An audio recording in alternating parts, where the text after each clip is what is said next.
ब्राह्मण परिवार के विशेषताओं के गुणों के गीत भी गा रहे हैं और ब्रह्मा भोजन भी मजे से खा रहे हैं।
ఈశ్వరయ్య బ్రహ్మకుమారీస్ ఈ లోక కళ్యాణం కోసం, వరల్డ్ పీస్ కోసం, ప్రపంచంలోనే అతిపెద్ద ఆధ్యాత్మిక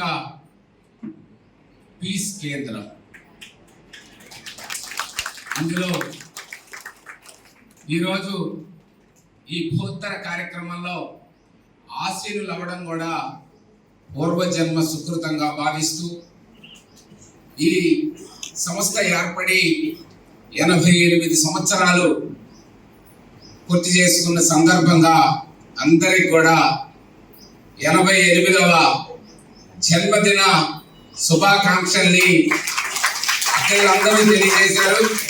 ఈరోజు ఈ కార్యక్రమంలో పాల్గొనేటువంటి గొప్ప అవకాశాన్ని కల్పించిన బాబాజీ గారికి నా హృదయపూర్వకమైనటువంటి సాష్టాంగ నమస్కారాలు తెలియజేసుకుంటూ మీ అందరికీ శుభాకాంక్షలు తెలియజేస్తూ సెలవు తీసుకుంటాను.